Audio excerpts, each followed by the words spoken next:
Okay, chapter 11, Greta. So Captain Cook did not die after all. There were two penguins in the refrigerator, one standing and one sitting on the nest under the ice cubes. There was as two peas, said Mrs. Popper. As two penguins, you mean, answered Mr. Popper. Yes, but which is which? At this moment, the standing penguin jumped out of the icebox, reached inside, and took one of the checkers from under the sitting penguin, whose eyes were closed in sleep, and laid it at Mr. Popper's feet. See, Mama? He's thanking me, said Mr. Popper, patting the penguin. At the South Pole, that's the way a penguin shows its friendship, only it uses a stone instead of a checker. This one must be Captain Cook, and he's trying to show that he's grateful to us for getting him Greta and saving his life. Yes, but how are we going to tell them apart? It's very confusing.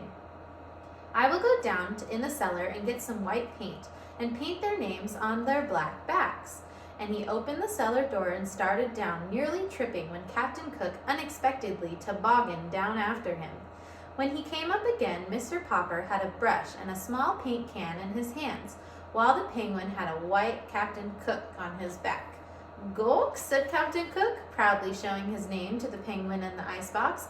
"Gaw," said the sitting penguin, and then squirming around in her nest, she turned her back to Mr. Popper.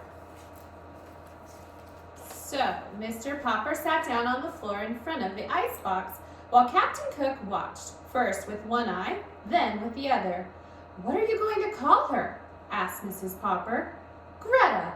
"It's a nice name," said Mrs. Popper, "and she seems like a nice bird too, but the two of them fill the icebox, and pretty soon there will be eggs.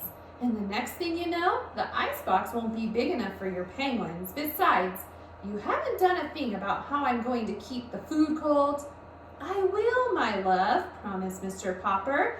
"It is already pretty cold for the middle of October, and it will soon be cold enough outside for Captain Cook and Greta."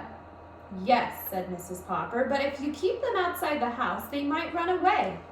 "Mama," said Mr. Popper, "you put your food back in the icebox tonight, and we will just keep Greta and Captain Cook in the house. Captain Cook can help me move the nest into the other room."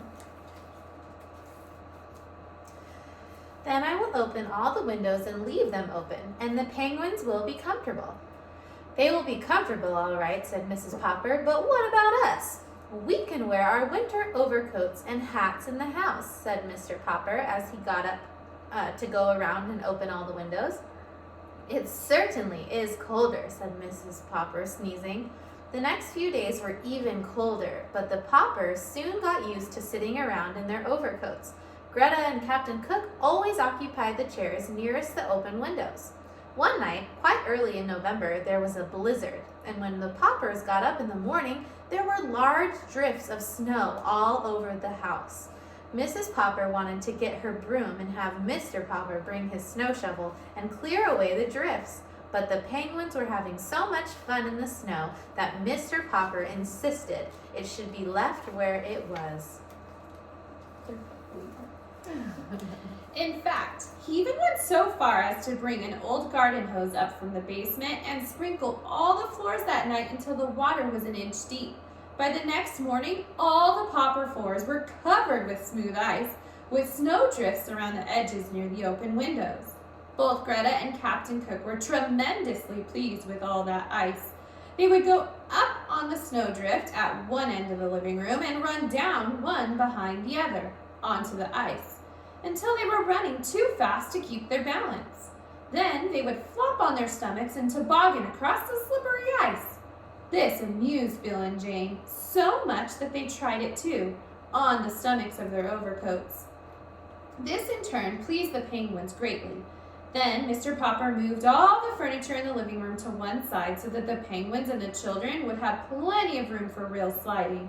It was a little hard at first to move the furniture because the feet of the chairs had frozen into the ice. Toward the afternoon, the weather got warmer and the ice began to melt. "Now, Papa," said Mrs. Popper, "you really must do something. We can't go on like this." But Captain Cook and Greta are both fat and sleek, and the children have never been so rosy. It may be very healthy, said Mrs. Popper as she mopped up the floor, but it's very untidy. I will do something about it tomorrow, said Mr. Popper.